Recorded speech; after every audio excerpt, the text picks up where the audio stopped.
제가 지금 보고 있는 창세기라는 책이 50장으로 되어 있는데 1장부터 11장까지가 이제 아담, 그 다음에 뭐 노아 이런 족장이라고 하는 어떤 신학적 용어가 있는데 그 족장 이전의 시대가 이제 1장부터 11장이고 이제 12장부터가 신학적인 용어로 족장이라고 하는 그 아브라함과 그 아들 그리고 손자, 증손자 이 4대에 걸친 이야기가 창세기의 이야기입니다.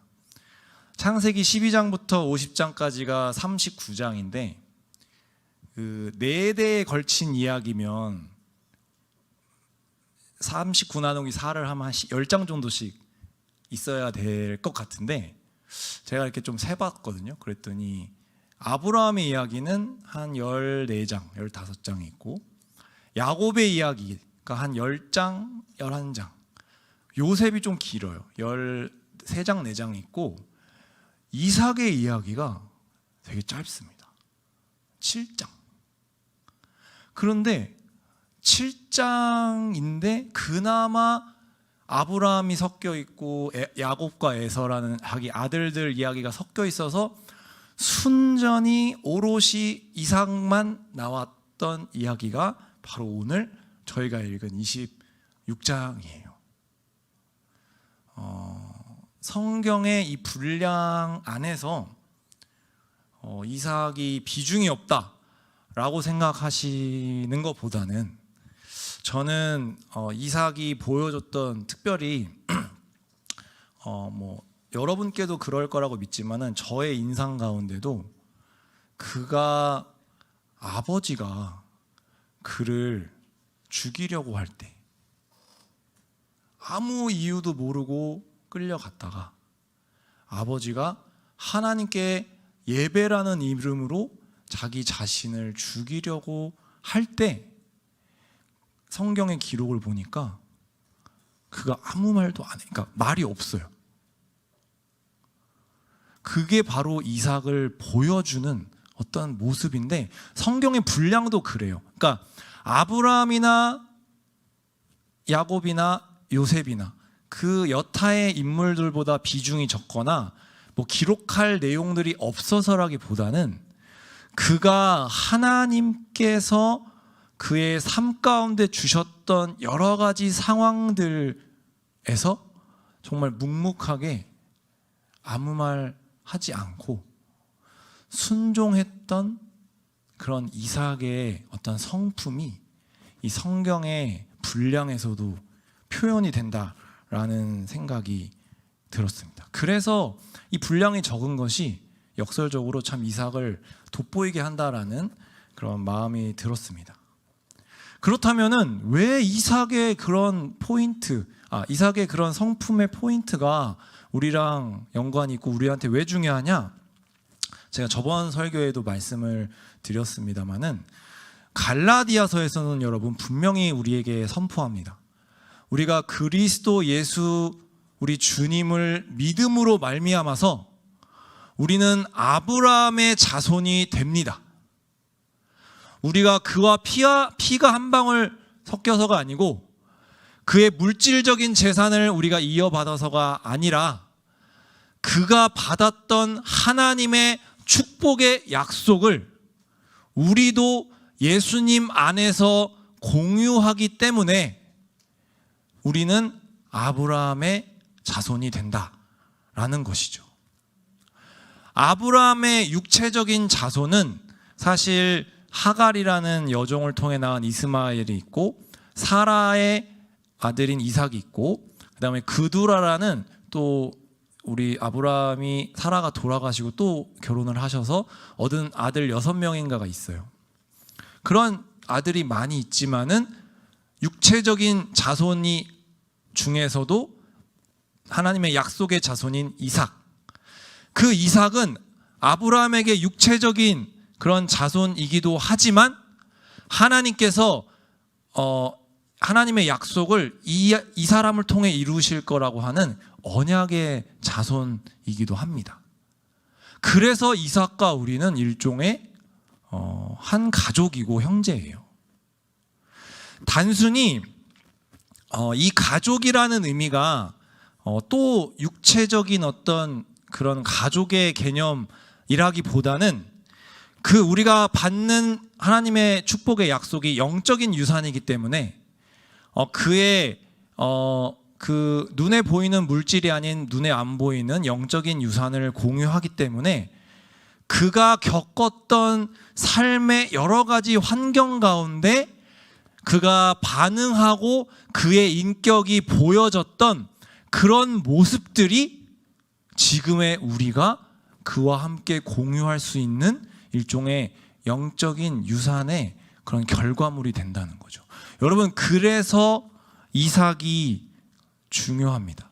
그래서 여러분, 성경의 인물들이 중요한데, 왜냐하면은 우리가 그렇게 영적인 유산을 공유하니까 하나님께서 이삭에게 어떻게 행하셨다는 것을 보고 우리가 지금의 삶 가운데 적용을 할 때, 하나님께서 이삭에게 이렇게 하신 것처럼 나한테도 이렇게 하시겠구나 라고 우리가 기대를 하게 되고, 그러한 방식으로 우리가 하나님 말씀을 묵상하면서 하나님과 의사소통을 하는 거예요. 우리가 사람과 사람의 대화처럼 하나님과 대화를 하는 것은 참 또 다른 차원의 이야기지만은, 우리가 보편적으로 예수님을 믿은 사람들이 하나님과 교제하고 하나님과 의사소통을 할 때 하나님께서 성경의 인물들 가운데 일하신 것을 우리의 삶에 적용함으로 우리가 하나님과 의사소통을 하는데, 그 근거가 뭐냐면은 바로 우리 주 예수님 안에서 우리가 아브라함의 자손이 되었기 때문에. 그래서 이삭의 모습 가운데 오늘 우리 삶 가운데 지금 여러분 갖가지 여러 가지 상황들을 아마 맞닥뜨리고 계실 텐데, 이삭의 모습을 보면서 함께 어떻게 하나님께서 우리에게 말하시고 우리가 어떻게 반응하고 살아가기를 원하시는지를 한번 함께 나누는 시간 가지려고 합니다. 본문의 26장으로 이제 함께 들어갈 텐데요. 처음에 오늘 읽진 않았지만은 이삭이 기근 흉년을 맞이하게 됩니다.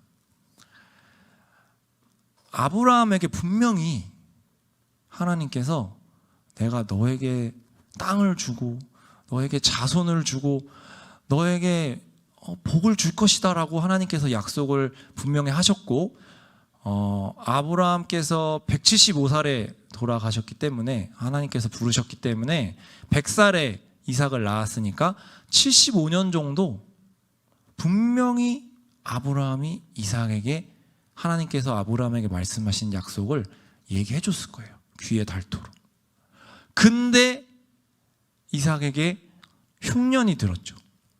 그러니까 얼마나 큰 흉년과 기근이었냐가 바로 이삭이 그 거주지를 옮기는 것을 보면은 알 수가 있습니다. 우리가 그 이삭이 이제 좀 이따가 나오지만은 이제 아내분을 자기 여동생이라고 말하고 자기 목숨을 이제 살려고 일종의 아내를 팔잖아요.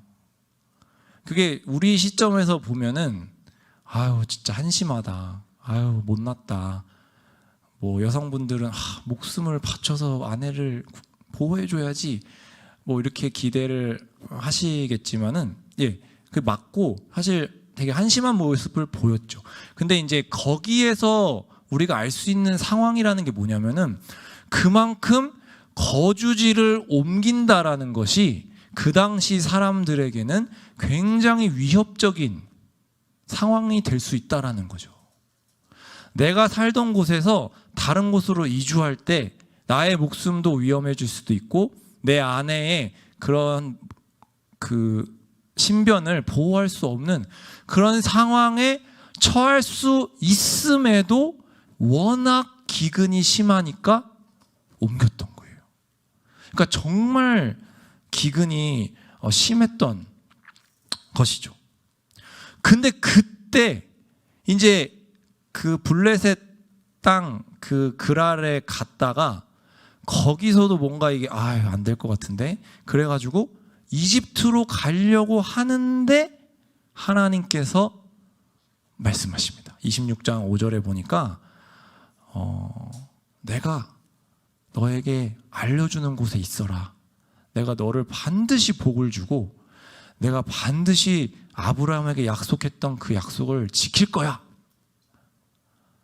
이집트로 옮기려고 하는데 내가 여기에 있으면 죽을 것 같아서 옮기려고 하는데 하나님의 말씀이 임하니까 이삭이 그 말씀을 믿고 움직이지 않았어요.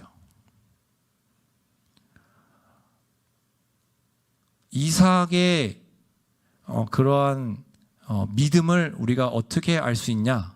바로 그의 행동을 보면서 그가 정말 하나님의 약속을 믿었구나라는 것을 우리가 알 수 있습니다. 그렇기 때문에 여러분, 제가 이삭을 두둔하려는 게 정말 아니고, 이삭이 그렇게 하나님의 말씀을 믿어서 여러분 그 다음에 바로 아내를 팔아요. 저기 아내 정말 너의 아내냐? 막 주변에 사람들이 물을 때 제 아내입니다. 저를 죽이세요. 라고 말을 하지 않고 제 여동생입니다. 뭐 괜찮습니다. 뭐 이런 식으로 반응을 하잖아요. 되게 한심하고 하나님께도 악임에도 불구하고 그가 하나님의 말씀을 믿었기 때문에 그의 부족함과 죄악과 그의 어떻게 보면 한심한 그런 모습을 하나님께서 전혀 책망하지 않으시고 그의 은혜로 덮어주신 다음에 그 다음 구절을 보니까 왕이 나서서 그 둘의 신변을 절대 이 이삭과 아내 리브가를 건드리지 마라. 보호하는 명령을 내리고 신변이 보호되죠. 그 다음에 26장 12절을 보니까 그가 곡식을 심었는데 100배나 얻었다고 해요. 그가 먹을 것이 이제 없어가지고 너무나 이제 막 옮기려고 했던 상황에 엎친 데 덮친 격으로 아내까지 뺏겼던 상황에서 그가 하나님의 말씀을 믿음으로 모든 것이 다 회복된 정말 영화 같은 그런 이야기가 우리가 읽었던 본문 이전의 이야기인데, 문제는 이런 큰 은혜와 축복의 사건 이후에 다시 한번 이삭이 견뎌내기 어려운 그런 일이 펼쳐지는 거죠. 블레셋 사람들이 이삭을 쫓아와서 이삭이 너무 잘 되고 부자가 되니까 너를 우리가 감당할 수 없다. 너의 이런 성공을 우리는 절대 용납할 수 없다. 나가라. 다시 안전하지 않지만 우리가 보이지 않는 곳으로 나가라. 이렇게 이야기를 하는 거예요. 사람이 원래 위기의 인생만 살다 보면은 어떤 크고 작은 위기가 어떻게 익숙해지기도 하는데, 사람이 이렇게 성공감을 경험하고 다시 나락으로 떨어질 때 그 아픔이 그 전보다 훨씬 크다고 합니다. 근데 이삭에게 그런 일이 닥친 거죠. 우리도 역시 마찬가지예요. 우리가 예수님을 믿고 하나님의 자녀가 된다는 것이 정말 큰 축복입니다, 여러분. 우리가 그분의 아들과 딸이 된다는 의미는 하나님께서 우리를 눈동자처럼 보호하여 주시고, 우리가 부족하고 죄를 지어도 하나님께서 그 모든 죄의 대가를 우리에게 요구하시는 것이 아니라 하나님께서 직접 담당하시겠다고 하는 그런 놀라운 복음이 바로 우리가 지금 믿고 있는 복음이고 우리가 누리고 있는 축복이에요. 그런 것에 정말 감사해서 여러분 아마 여기 계신 분들이 다양한 그런 방법으로 하나님께 반응하시고, 지금 오늘 우리 인사하셨지만 리더로 섬기시는 분도 계실 거고, 뭐 또 아울리치나 여러 가지 사역의 현장 가운데 나가셨던 분들도 계실 겁니다. 근데 문제는 뭐냐면은 그러한 축복을 정말 오히려 축복이라고 아무리 목사님이 말을 해도 아유 그거 목사님 말이지 하고 외면하다가, 그럴 때는 오히려 평안하고 뭐 나름 잘 지내다가 정말 하나님의 은혜가 내 마음속에 느껴지고 내가 이제 하나님께 내 삶을 바칠 거야. 아울리치 너무 좋았어. 사역 너무 그랬는 결단을 하고 그것을 앞으로 나갈 때 보편적으로 사탄이 공격을 합니다. 지금의 이삭처럼. 우리의 영적인 성공과 그 축복의 그 꼴을 보지 못하고 사탄이 각양각색으로 우리를 공격하고 우리를 축복이 아닌 나락의 자리로 빠지게 만들죠. 오늘 본문의 말씀에 이삭이 그런 상황에 어떻게 반응했는지가 나와 있는데 여러분과 제가 오늘 그것만 나누고 마치도록 하겠습니다. 네, 첫 번째, 이삭이 어떻게 반응했는가?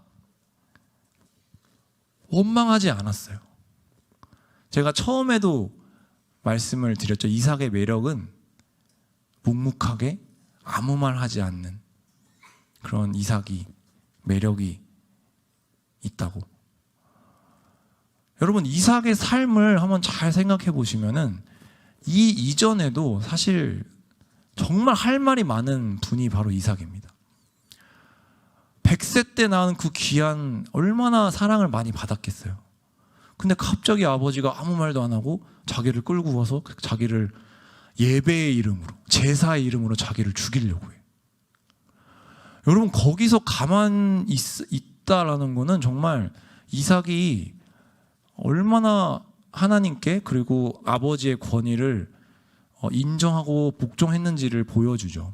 또 하나가 있어요, 여러분. 그 뒤에 24장에 보니까 우리는 되게 은혜롭게 읽으셨겠지만은 사실 이삭 입장에서는 자기의 어떻게 보면 결혼이고 자기의 인생에 정말 중요한 일인데 자기는 몰라요. 누구랑 결혼하는지도 모르고 아버지가 나의 의견을 듣지도 않은 것 같아요, 보니까. 근데 아버지가 자기 종을 보내서 어떤 여자분을 데리고 와서 이게 너의 아내다. 이럴 때 이삭이 여러분 성경에 보니까 어떻게 나와 있냐면 아무 말 하지 않았어요. 그대로 순종했습니다.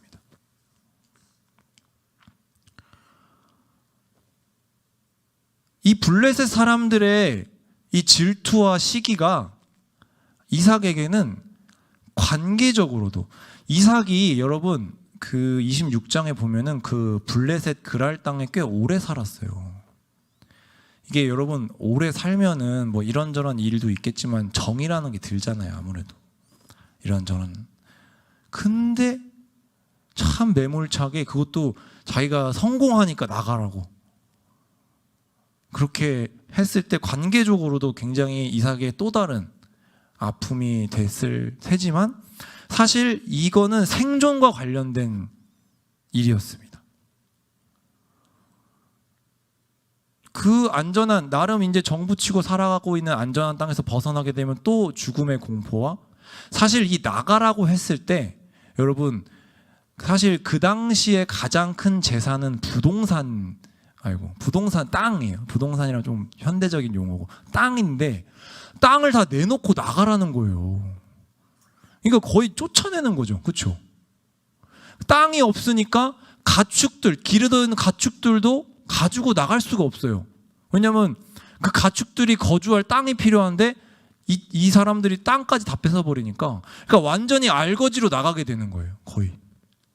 그러니까 얼마나 이삭에게 큰 일이었겠습니까?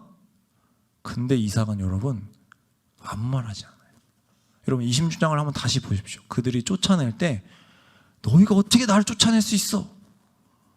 너희가 어떻게 나한테 그럴 수 있어? 라는 말이 없어요. 그대로 나갑니다. 16절 17절 한번 볼까요? 한번 읽어볼까요? 26장 16절 17절 17절 말씀. 네, 시작. 이삭이 그곳을 떠나 그랄 골짜기에 진을 치고 거기서 살았습니다. 아멘. 예. 여러분 그냥 읽으니까 이렇게만 보이죠. 사실 이삭이 뭔가 불평을 하고 원망을 했다면 분명히 기록이 되어 있을 거예요. 왜냐하면은 아브라함, 야곱, 뭐 에서, 뭐 요셉 그 형제들 이야기를 보시면 별의별 이야기들이 다 나옵니다. 유다 같은, 이제 우리가 나중에 보겠죠. 유다 같은 경우는 자기 며느리랑 뭔가 그런 이상한 일을 한 것까지 아주 지저분한 얘기까지 다 나오는데 이삭의 이야기는 안 나와요. 그건 안 했다는 거죠. 그냥 나갔어요. 어떻게 그렇게 할 수 있었느냐? 그가 약속의 말씀을 믿었다는 거죠. 다시 요 표현을 조금 더 다르게 표현하면은 히브리서에 보니까 아브라함이 이삭을 이제 모리아산에 가서 하나님께서 죽이라고 제물로 바치라고 하니까 이삭을 데리고 가잖아요. 근데 이삭을 데리고 가서 죽이려고 할 때 하나님께서 아브라함아 괜찮아, 내가 그 제물을 준비했어 해서 이삭이 살아요. 근데 히브리서에서는 그걸 어떻게 표현하냐면은 아브라함이 죽은 아들을 되돌려 받았다라고 표현을 합니다.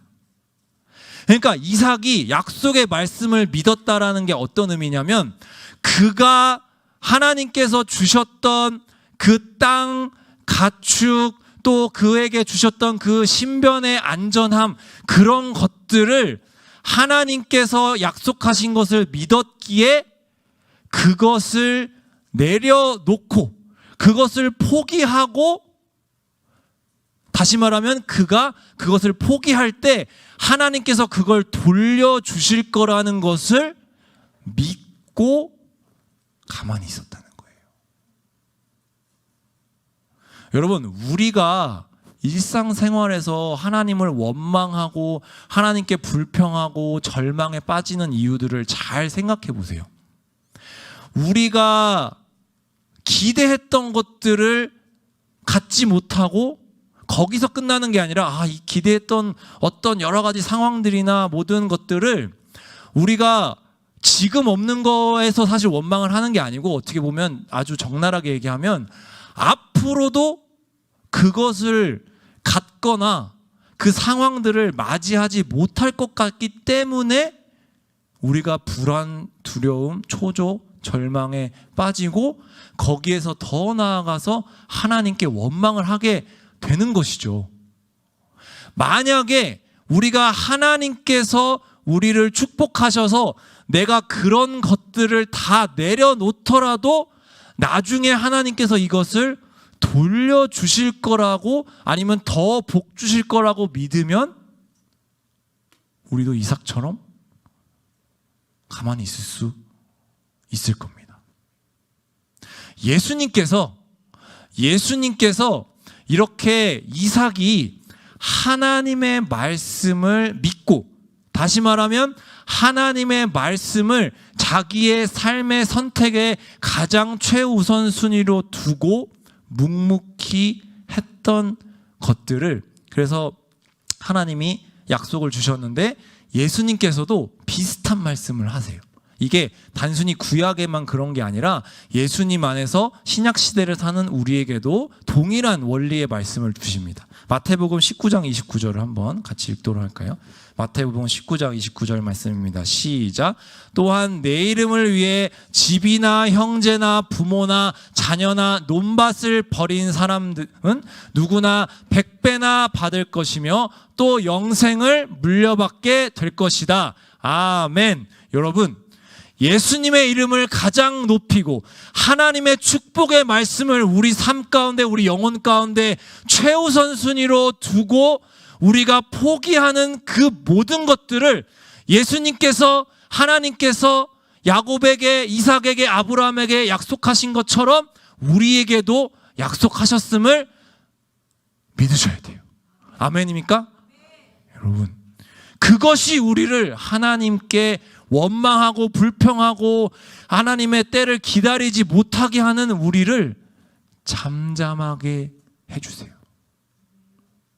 여러분, 이삭이 바로 이러한 모습을 보여줬다는 거죠. 우리가 정말 이삭의 모습 가운데 우리의 레마의 말씀으로 받아야 될 귀한 내용이라고 믿습니다. 두 번째로 그는 어떤 모습을 보여줬느냐? 그는 타협하지 않았어요. 그가 여러분 돈이 많았었거든요. 땅도 많고 가축이 많았어요. 근데 자기를 힘으로 쫓아내려고 해. 그럴 때 여러분 상식적으로 어떤 생각이 드세요, 여러분? 여러분 같으면 어떻게 하시겠어요? 조금 양보하고, 아 그래 미안해, 내가 여기서 그렇게 성공하려고 한 건 아닌데 하나님이 복을 주셔가지고 그래 너희도 갖고 우리 잘 살자, 이렇게 할 수도 있잖아요. 왜냐면 그렇게 안 하면 다 뺏기는데. 근데 이삭은 그렇게 하지 않았다는 거죠. 이삭이 꼰대라서 그랬을까요? 이삭이 교만하고 돈 욕심이 막 충만해서 그랬을까요? 아니에요, 여러분. 그렇지 않습니다. 창세기 18장 19절 말씀을 같이 한번 읽어볼까요? 시작. 내가 아브라함을 선택한 것은 아브라함이 그의 자녀와 그의 집안 자손들에게 명해 여호와의 길을 지켜 의와 공의를 실천하게 하기 위한 것이다. 그리하여 나 여호와가 아브라함에게 말한 것을 그를 위해 다 이루고자 하는 것이다. 아멘. 하나님께서 아브라함과 그 자손들에게 축복의 말씀을 주셨던 이유가 그냥 너희들 복받아서 너희들 행복하게 잘 먹고 잘 살아라 이렇게 주신 게 아니고, 하나님께서 기뻐하시는 그 의와 공의의 뜻을 쫓아 살라고 그런 말씀을 주셨고, 아브라함이 이삭의 탄생 이후에 보여줬던 그 이삭의 아내를 고를 때도, 또 그 아내가 죽었을 때 이방 사람들에게 공짜로 그 땅을 어떻게 보면 얻은 것이 아니라 은 400세겔이라는 대가를 치러서 정당하게 그 땅을 얻은 것, 그런 여러 가지의 성경의 기록들이 아브라함과 이삭이 하나님 기뻐하시는 의와 공의의 뜻을 쫓아서 살고 있다라는 그런 말씀을 증거하고 있는 거예요. 그렇다 보니 여러분, 의의 길을 가는 사람들은 여러분 그때나 지금이나 여러분 주변에서 여러분을 싫어해요. 너만 잘났니? 너만 그렇게 옳아? 뭐가 그렇게 너는 항상 이런 식으로 반응을 하게 됩니다. 예수님께서도 산상수훈의 말씀에 분명히 의를 위하여 고난받는 자에게 복이 있다고 하셨는데, 바꾸어 말하면은 의를 따르는 자들에게는 고난이 따라요. 그 고난 가운데는 이런 세상의 외면이 있습니다. 이삭은 그렇게 삶으로 지금 이제 자기가 가진 모든 것을 다 잃게 됨에도 불구하고 타협하지 않았어요. 왜냐하면은 그것이 하나님께서 이삭에게 주셨던 약속의 축복의 말씀을 굉장히 모욕하는 거라고 생각했기 때문이죠. 당하는 입장에서는 뭐 이렇게 자기들만 뭐야, 왜 그렇게 살아, 이렇게 너희들만 올라, 왜 이렇게 우리랑 안 섞여, 이렇게 원망을 하고 잘못 우리를 그 이삭이나 아브라함의 가정을 이상하게 봤겠지만은, 이삭에게는 그것이 하나님의 말씀을 붙잡고 하나님의 말씀을 가장 최우선 순위에 두고 하나님의 뜻이 그의 삶 가운데 이루어지는 것이라는 것을 감사함으로 그 삶을 묵묵하게 살아냈기 때문에 타협할 수가 없었던 것이죠. 그렇게 이삭이 하나님의 약속의 말씀을 믿고 그 약속의 말씀을 믿어서 자신의 모든 것을 다 포기하고 내려놓고 원망하지 않고 묵묵히 그의 길을 가고, 조금만 타협하면은 이 고난과 자기 재산을 지킬 수 있었지만은 하나님의 뜻이 그의 삶 가운데 이루어져야 될 것을 그는 인정했고 믿었기에 그는 이렇게 어떻게 보면 죽음을 선택을 했죠.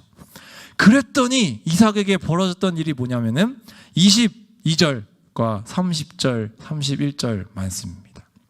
같이 한번 읽겠습니다. 시작. 이삭이 그곳에서 옮겨 또 다른 우물을 팠습니다. 이번에는 아무도 쌈을 걸어오지 않았습니다. 그래서 이삭이 이제 여호와께서 우리 자리를 넓게 하셨으니 우리가 이 땅에서 번성할 것이다 하며 그 우물의 이름을 르호봇이라고 했습니다. 30절 읽겠습니다. 30절 말씀. 이삭이 그들에게 잔치를 베풀어서 그들이 먹고 마셨습니다. 다음날 아침 일찍 그들은 서로 맹세했습니다. 이삭이 그들을 떠나보내니 그들은 평안히 돌아갔습니다. 아멘. 여러분, 이삭이 이겼어요. 죽을 것 같이 모든 것을 내려놨는데 우물물이 터지고 로또가 터진 것보다 더 큰 그 우물물이 터지고 자기를 버리고 자기를 멸시했던 원수들이 자기의 무릎 앞에서 무릎을 꿇고 화평을 요구하는 그런 상황이 이삭에게 왔다는 거죠. 여러분, 이삭이 보여줬던 그 길을 우리가 선택하면 하나님 아버지께서 약속하신, 그리고 예수께서 약속하셨던 그 승리가 남의 것이 아니라 바로 우리의 것이 될 줄로 믿습니다. 믿으십니까? 저만 신났네요. 저는 승리할 거라고 믿어요. 저는 이 설교 준비하면서 정말 감사했습니다. 아, 그래. 지금 내 앞에 내 상황이 아무것도 가진 것이 없고 내가 뭔가 이렇게 살다가는 정말 안 될 것 같다라는 그런 마음의 절망이 가끔 어떨 땐 자주 쫓아오고 저를 힘들게 하는데 말씀을 준비하는 가운데 그래, 이삭처럼 나도 이길 수 있어. 나도 예수님을 주님으로 영접하고 하나님의 말씀을 내 삶의 우선순위에 둘 때 이삭처럼 그의 모든 것을 하나님의 말씀 안에 포기할 때, 죽기로 결단할 때 나는 이길 수 있어 라는 마음이 들었습니다. 지금 설교를 듣는 여기 계신 모든 분들께도 여러분의 상황을 최우선순위로 두지 마시고 우리를 사랑하셔서 우리를 위해 죽기까지 우리에게 모든 것을 내어주신 우리 주 예수님의 이름, 하나님의 약속의 말씀을 여러분 마음 가운데 가장 최우선순위로 두시고 여러분이 그 말씀과 함께 예수님과 함께 죽기로 결단하시는 여러분들에게 하나님께서 승리와 영광으로 여러분들의 원수가 여러분들의 발 앞에 무릎을 꿇고 여러분들에게 화평하기를 손을 내미는 그런 귀한 은혜가 있을 줄 믿습니다.